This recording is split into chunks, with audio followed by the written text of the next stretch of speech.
Hi, my name's Kurt DeBerg, and I'm going to take you on a journey, a real journey. I want you to travel around the world with me as we chase Hemingway. Where are we going? We're going to see the places he lived in Michigan, in Illinois, in Paris. We're going to look at the books he wrote. And most importantly, we're going to investigate the demons he chased throughout his life. We're going to start at Oak Park, Illinois, where he lived on North Kenilworth Avenue from age 5 until about age 17, when he left Kenilworth Avenue to go to Kansas City to be a cub reporter. During each summer, though, his family would go to Lake Walloon near Petoskey, Michigan, which is the Upper Peninsula in Michigan, and the name of their cabin was called Windermere. And Ernest never missed a single summer from age 1 all the way to age 17. And he spent a few summers there after that, after the war, in which case he was really arguing a lot with his parents, which will get us into his first demon. He moved to Paris, France in December 1922, and he lived there until 1928. He then, with his second wife, after having been married to Hadley Richardson for 5 or 6 years, he married his second wife, Pauline Pfeiffer, and together with her, he moved to this beautiful home in Key West, Florida, on Simington Avenue.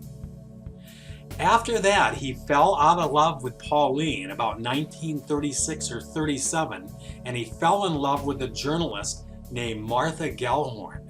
And he had an affair with her as he and she covered the Spanish Civil War from 1937 until the end of 1939, at which point they moved to the Finca Vigía.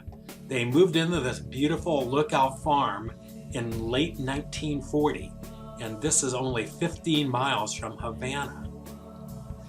Then, of course, after the revolution in Cuba, things got really dicey, and in 1960, Hemingway, with his now fourth wife, Mary Welsh Hemingway, moved to Ketchum, Idaho, in this beautiful wood and mountainous area near Sun Valley. Now, his six major books we're going to look at are going to be The Sun Also Rises, published I think in 1924. Then A Farewell to Arms, published in 1928. Death in the Afternoon was a nonfiction book chronicling his love for bullfighting in Spain, and I think that was published in 34. And then we have For Whom the Bell Tolls, about the Spanish Civil War, and that was published in 1940. Moveable Feast chronicles a series of short stories about Hemingway's stay in Paris from 1922 until 1928, and it's part memoir, part parody, and a whole lot of information that is autobiographical. 90% autobiographical, probably 10% fiction. His big book, his blockbuster, of course, was The Old Man and the Sea, which won him a Pulitzer Prize in 1953, and for the entire collection of his work, he won the Nobel Peace Prize in Literature in 1954. But let's go now to his major demons. We're going to look at Hemingway's 6 major demons in the book I'm writing while chasing Hemingway around the world. Now, mind you, we are going to Oak Park, Illinois. We're going to Upper Michigan. We're gonna go see his place where he stayed in Paris, all 3 places that he stayed. The first 2 places with Hadley, and the third place with his new wife, Pauline. We're going to Key West, Florida, where we're gonna go to Simington Avenue. We're then gonna move to, where did he go? He went to Cuba, and we're gonna go to Lookout Vigía.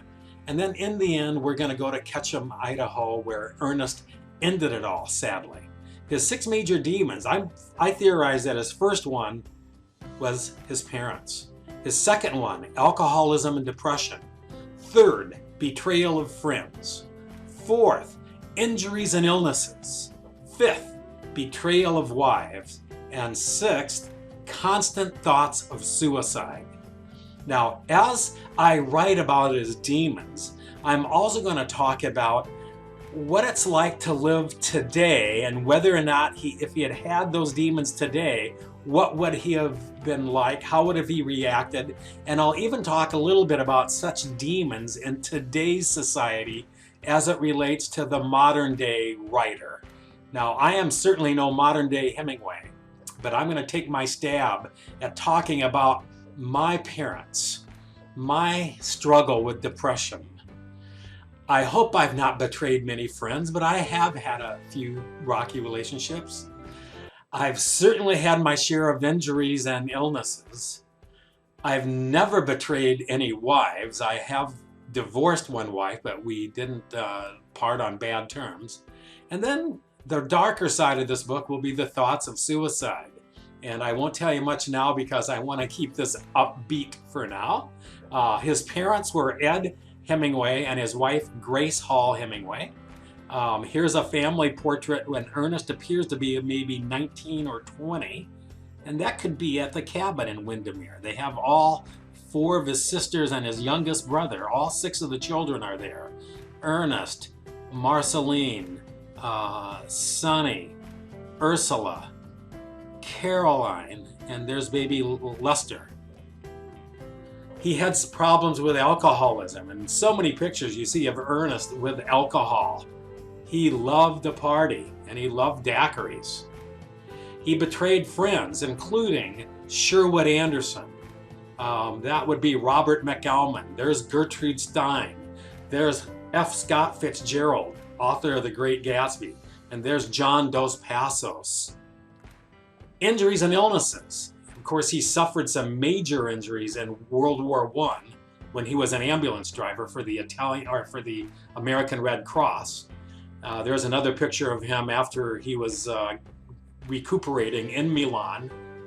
Here's a picture of him surviving his first of 2 plane crashes in the Upper Nile region of East Africa in 1954.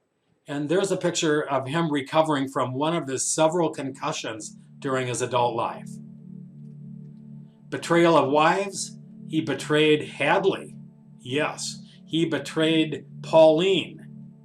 He betrayed Martha. And in the end, he didn't divorce Mary, but he certainly didn't remain true to her his entire marriage. Constant thought of suicide. Yes, we all know that he ended up committing suicide. He had a love for guns, and ultimately he killed himself on July 2nd, 1961. In closing this video, there's a lot of things you probably don't know about Hemingway, and you're going to learn about them if you buy my book in fall of 2020. He was afraid of thunderstorms. He didn't like to dance. He never wrote while drinking. As I mentioned a little bit ago, he survived 2 plane crashes in back-to-back days. He suffered 9 major concussions.